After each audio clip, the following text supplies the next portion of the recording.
Tonight, Gerald Stanley takes the stand at his trial in Battleford, Saskatchewan. Stanley's lawyer argues Colton Boushie's death was not a murder. The hidden history of Nova Scotia is out now. Let's move on and begin to build a future together. Elder Danny Paul honored for his work to have the statue removed of Edward Cornwallis, infamous for a bounty on Mi'kmaq scalps. Good evening, I'm Dennis Ward. It's the second week of a high-profile court case in Battleford, Saskatchewan. Gerald Stanley, a 56-year-old farmer, is accused of second-degree murder in the death of 22-year-old Colton Boushie. Today, the defense presented their opening arguments and called on Stanley to testify. APTN's Chris Stewart reports. Gerald Stanley's lawyer made his opening arguments to the jury this morning. Scott Spencer is not arguing self-defense. He says Colton Boushie's death wasn't a murder case at all, but a case of what can go terribly wrong in a home invasion. Spencer said in court that the Stanley family faced intruders on their farm, which created a panic situation. The defense called the man accused of second-degree murder, Gerald Stanley, to the stand to testify. He told the court that he saw someone attempting to steal his quad. Stanley says after yelling, two males re-entered their vehicle, the car backed up and turned around. He said the car was leaving at 40 miles per hour when it hit his wife's SUV. Stanley then grabbed his handgun from his shed. He said he fired 2 warning shots in the air. 2 males fled the car after the second warning shot. He then took the magazine out of the gun. He told the court he believed the gun was empty. Stanley testified he thought the car had run over his wife. The car revved up. He jumped, thinking he would be run over. Stanley says he ran to the driver's window and there was something metal sticking out of the window. He reached for the keys to turn the car off. He moved the bar out of the way, the gun in his right hand. As he tried to turn the car off, he testified the gun just went off. He says he did not pull the trigger. He did not point it at Colton or anyone. The trial continues all this week. Chris Stewart, APTN National News, Battleford, Saskatchewan. Ontario's Special Investigations Unit is looking into 2 separate incidents in Timmins over the weekend. The SIU is investigating the shooting death of a 21-year-old from Fort Albany First Nation after an interaction between the man and officers. One of the officers discharged a firearm. The man was pronounced dead in hospital on Saturday. The SIU is also investigating the death of a 62-year-old First Nations woman. On Saturday afternoon, the woman was arrested after allegedly causing a disturbance at a shelter. After being locked up in a cell, she was taken to hospital that evening by ambulance. She was pronounced dead Sunday morning. And we would like to hear what you have to say about this or any other story. Here's how to contact us.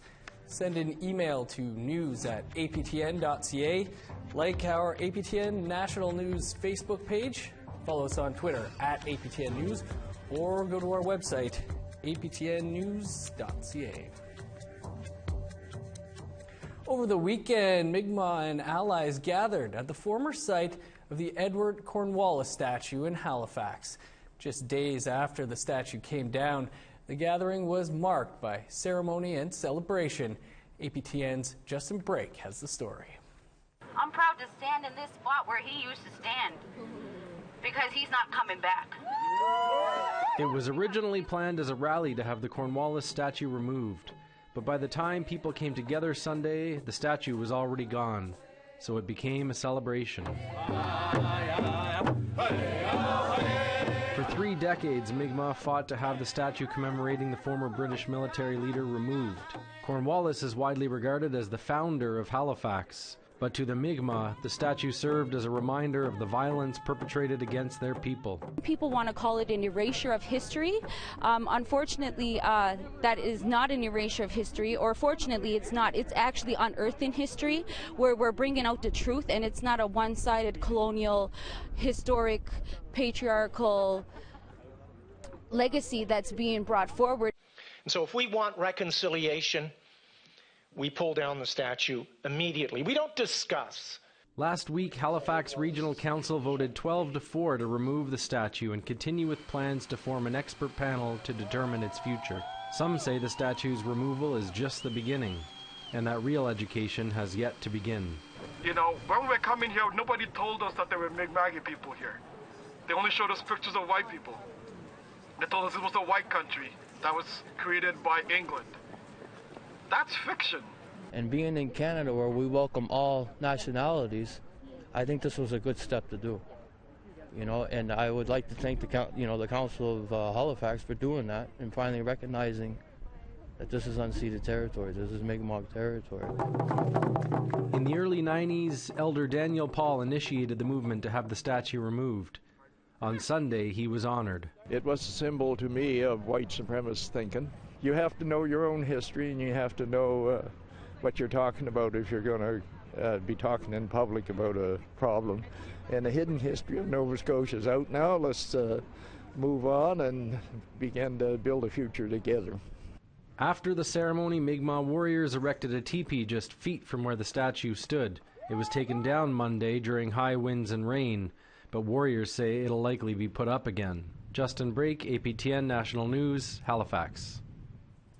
Prime Minister Justin Trudeau had a fair share of hecklers at his town hall meetings last week. The event in Nanaimo was no different. We'll take you to the meeting after the break.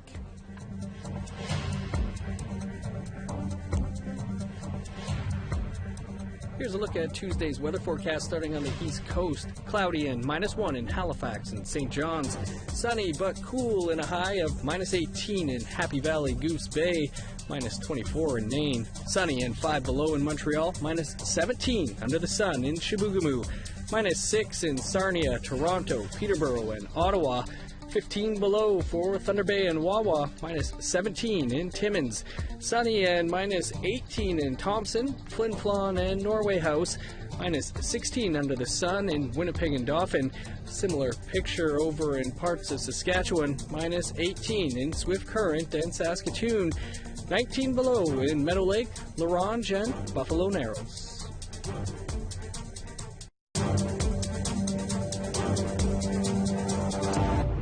Welcome back. Prime Minister Trudeau recently held a town hall in Nanaimo, British Columbia, and it was a rowdy affair. Protesters who were loudly challenging the PM's commitment to shipping oil through BC were hauled off. First Nations who were against fish farms were walked out. Lori Hamlin has the story. Please go. Yes, we're going to ask the police to remove you. For his last two town halls, protesters have loudly voiced their displeasure at Prime Minister Trudeau's commitment to shipping oil through BC. At this town hall in Nanaimo, they were removed. But anti-fish farm protesters were far more calm. They sat quietly, hoping to get their turn. We sat there for the whole time with our hand up in the air, and he looked right past us. He never acknowledged us. Hereditary Chief Ernest Alfred, who's been occupying Swanson Island Fish Farm since August, made sure he sat in the front row. First Nations and BC's Broughton Archipelago want fish farms out of their traditional territories. They say they've never given their consent and that open-net fish farms are affecting wild salmon. Alfred hoped to finally speak with Trudeau face-to-face, but never got the chance. I look at that footage and I said, Justin Trudeau never intended to hear from our people. But someone else from the crowd did get the opportunity to ask Trudeau a question. He asked about diseased fish in BC fish farms. Why is your Minister of Fisheries, Dominique Leblanc, fighting in court to make it legal to put piscine reovirus-infected farmed salmon into fish farms along the BC coast? Trudeau had an answer ready. This morning, we made an announcement out of Ottawa. The Prime Minister responded that the Liberals have created a new independent panel to dig into the science and to provide recommendations on aquaculture. But Ernest says the PM is just stalling. We have the science to back what we're saying, and we are finished with the expert panels. We are finished with the review. We know that fish farms are killing our fish. Alfred and his family members eventually walked out. He says they'd heard enough. The new panel will deliver their report to the ministers. When that is not known. But the Prime Minister is sure to continue getting an earful about energy and fish farms in BC. Lori Hamlin, APTN National News, Vancouver. When you go to the home decor section of a department store, you probably aren't looking for traditional medicine, but smudge sticks are for sale at one Winners location in Calgary. And when one Alberta elder found out, she was outraged. Mayor Pimentel met with Victoria Crowchild and looked into the company behind the smudge sticks. To Indigenous people across North America, Sweetgrass is sacred. It was given to us by the Creator, and we use it to smudge and purify ourselves. But 84-year-old Victoria Crowchild says there is nothing sacred about this. Photos of this packaged sweetgrass labeled as smudge sticks were taken at the home decor section of a Winners store in Calgary. The pictures went viral on Facebook. When I saw the sweetgrass, it really hurt me because that's part of our culture, that's part of our tradition, that's part of our beliefs. And to desecrate it like that, obviously the people who purchased whatever it was were not made aware of what it really meant. Juniper Ridge is the company behind the smudge sticks. Visit their website and you'll find more than sweetgrass, along with inaccurate instructions for smudging. According to the site, when it comes to harvesting things like sage, everything is done sustainably and with permission. However, Indigenous culture isn't mentioned at all. And they aren't the only ones. Many online stores like Etsy sell smudge kits. Crowchild says traditional medicine isn't meant to be profitable, but it isn't shocking. There's a lot of discrimination, so I wasn't too surprised. Libby Stunt, spokesperson for Winners, says the store has previously been instructed to remove all Sweetgrass products and are looking into how this product got to this location. In a statement to APTN, she says, "We regret the error and apologize to our customers for any offense this may have caused." APTN reached out to Juniper Ridge. They say they are unable to comment at this time. This is exposing my culture, my beliefs, and it's got to stop now. Tamara Pimentel, APTN National News, Calgary. First Nations folks across Canada know Dave Canadian as the former president of the North American Indigenous Games. His decades of volunteering in sports is currently being celebrated in his home community of Ganawage, Mohawk Territory. Because this time it's the man known as Coach who needs help. Confinerio has the story. There's no cheating in wrestling. Under the unrelenting gaze of a referee, there's no cutting corners, no real element of luck. There's just you, your opponent, and the mat. It has its moments, you know, and it could be a kid just winning his first match, or it could be a kid finally winning his championship. You know, it has its moments. That's the great thing about the sport. In Ganawage, wrestling has had a lot of great moments, and a lot of championships. Their local high school, the Ganawage Survival School, has won the men's Greater Montreal area title 21 times in 30 years. And a lot of it is thanks to Dave Canadian, the man everyone in town calls Coach. The son of a Mohawk ironworker, Canadian picked up wrestling while living in Michigan, until friends convinced him to come back to Ganawage to coach wrestling. One night, I was sitting in my Auntie Glenda's station wagon. I thought to myself, yeah, I guess I made the right decision. I'm going to make a difference. For the last 12 years, Peter Montour has been the Survival School's head wrestling coach. He credits Canadian for molding him into the coach he is today and keeping him from leaving the sport during a dark period. I had lost a brother when I was in my 20s, and Dave came up to me and says, "Pete, you know, wrestling is something that you and your brother did together. It's something you guys love doing. And it says it would be a shame to leave that legacy behind and to leave these kids behind." Now Montour and many in Ganawage are hoping to pay the coach back for his decades of service. A GoFundMe page has been set up to raise money in what is now his hour of need. Canadian is battling scleroderma, an autoimmune disease that hardens tissue, sometimes around vital organs. The scleroderma has progressed to the point where his lungs are completely deteriorated, and he now needs a double lung transplant. Jo Indino Canadian says her father hasn't been able to work for a while, and her mother is now a full-time caregiver. Not all medication has been covered by Indigenous Affairs, leaving the family in the red. I just want to thank everyone who's donated from the bottom of my heart. It means so much. Everything from $5 to $1,000, it's incredible, and it lifts all of us up so much. So Nyawakoa. Aside from the over $6,000 that has been raised in 10 days, this past weekend the local radio station held a Coach Tribute Day. This is a time to where we can sit there and say, you know what?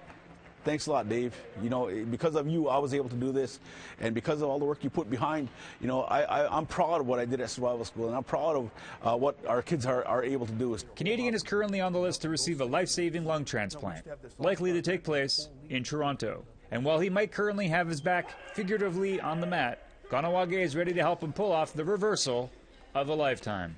Tom Fenario, APTN National News, Ganawage, Mohawk Territory.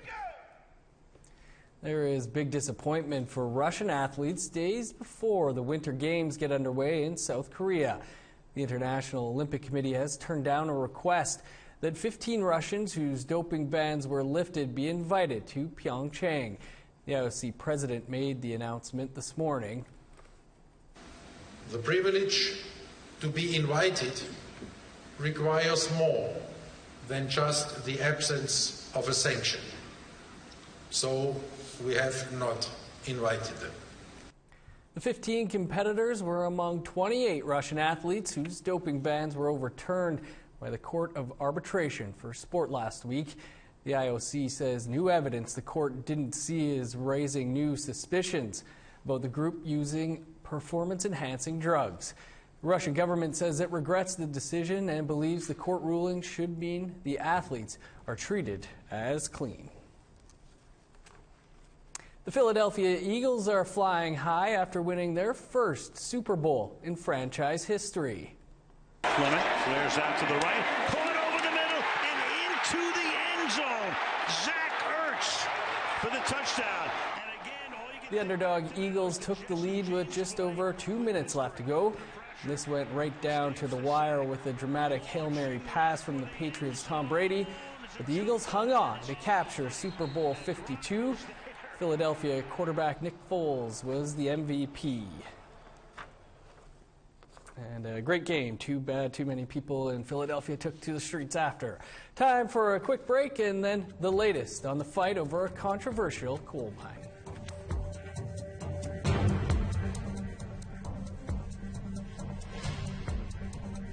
Here's the rest of Tuesday's weather forecast. Minus 18 in High Level, Peace River, and Fort McMurray.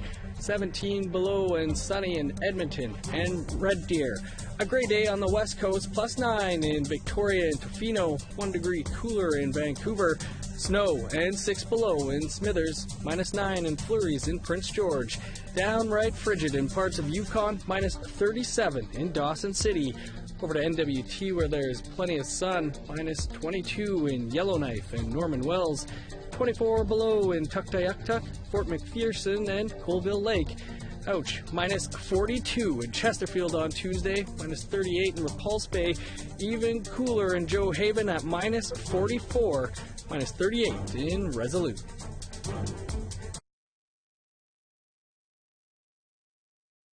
From the beginning, APTN National News and APTN Investigates made a commitment to journalistic excellence.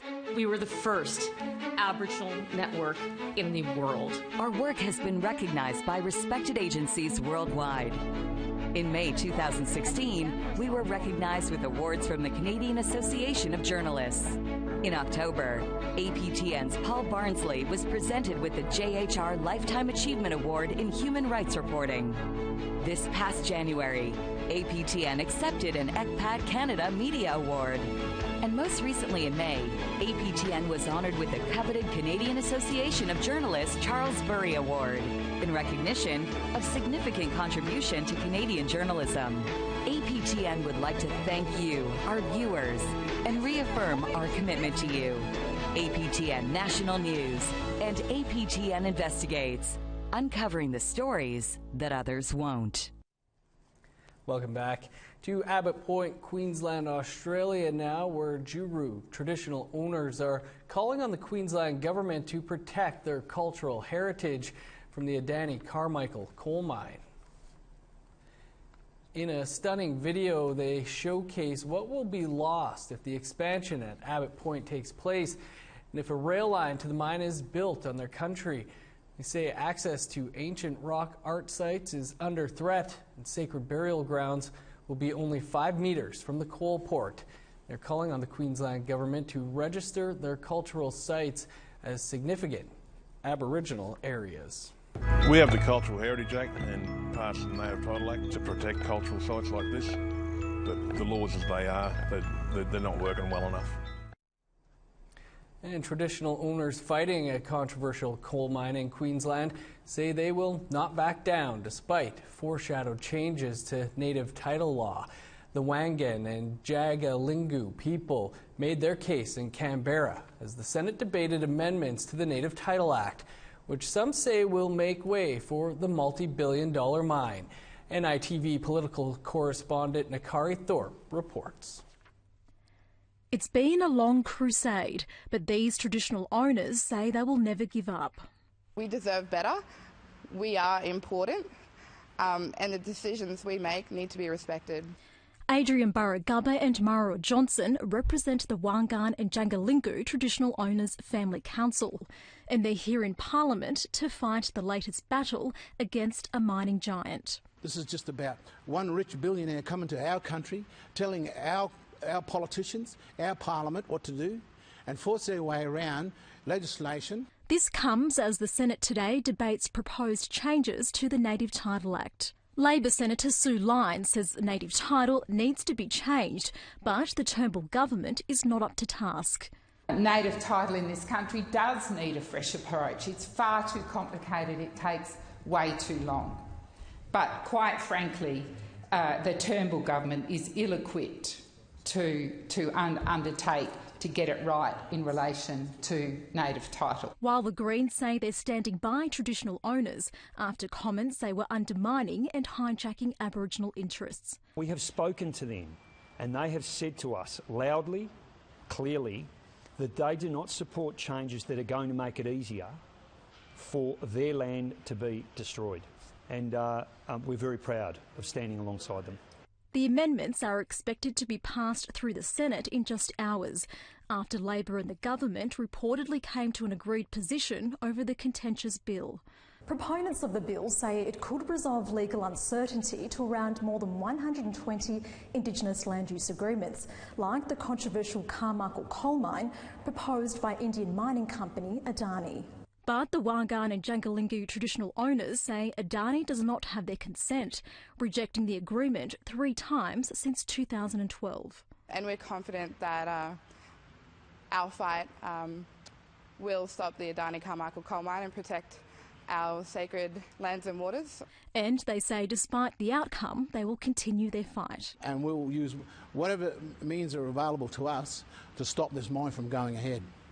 The government was approached for comment. That is your APTN National News for this Monday. For news anytime, visit our website, aptnnews.ca. Now stick around. Colin Crozier's The Salmon Warriors is up next on APTN Investigates. I'm Dennis Ward. Have a great night. We'll see you back here tomorrow.